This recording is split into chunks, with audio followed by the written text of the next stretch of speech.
Pourquoi on attire toujours les mêmes profils relationnels?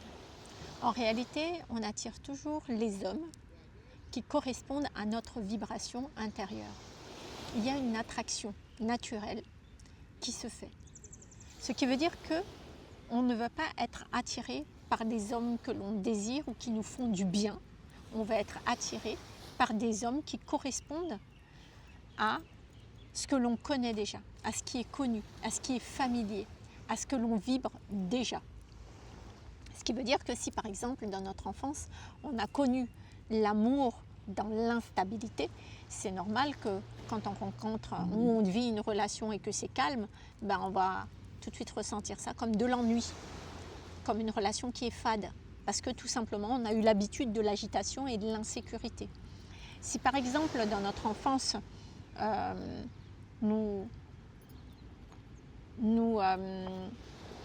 avons dû courir après l'amour pour être aimés, courir et faire des efforts pour obtenir de l'attention, alors c'est normal que quand on a déjà un homme qui est disponible et qui est déjà là, ça nous semble moins attirant. Non, on a l'habitude de courir après quelqu'un. Voilà, est-ce que tu vois ce que je veux dire? Si par exemple j'ai grandi avec un père absent, qui ne m'a pas du tout intégré dans sa vie, il est normal que je vais plutôt attirer des hommes dont je ne serai jamais la priorité. Je ne serai jamais prioritaire. Ou je vais toujours passer après. C'est normal. C'est ces hommes-là que je vais attirer. Ces hommes indisponibles.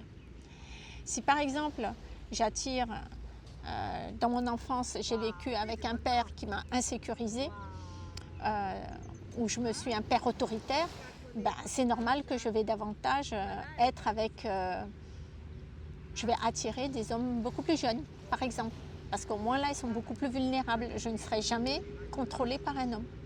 Donc en fait, on revient toujours, quoi qu'il arrive, c'est la loi d'attraction, c'est comme ça. On attire à nous, pas la personne qui nous corresponde, on attire à nous la personne qui correspond à ce que l'on vibre, à ce que l'on connaît. On revient vers le connu, vers ce qui est familier pour nous. Donc notre système, il revient toujours dans cette ambiance émotionnelle que l'on connaît. C'est comme ça. Donc en fait, la question ici, c'est que...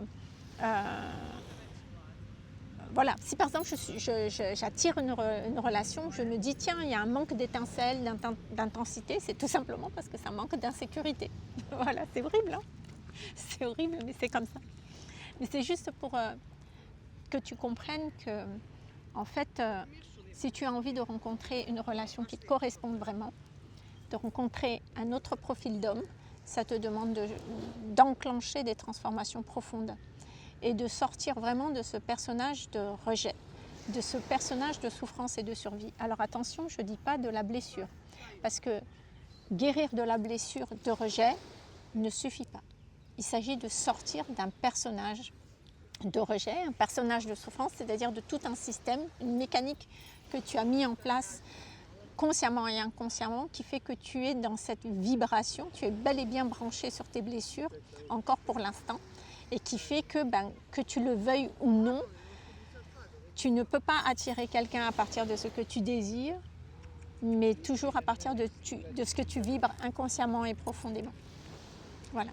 Donc si ça te parle, si tu as des questions, n'hésite pas en tout cas à me les poser, je serai ravie de te répondre. Et puis si tu as envie d'aller un petit peu plus loin, j'ai préparé une masterclass offerte pour toi, qui est pourquoi j'attire toujours des hommes qui ne me choisissent pas.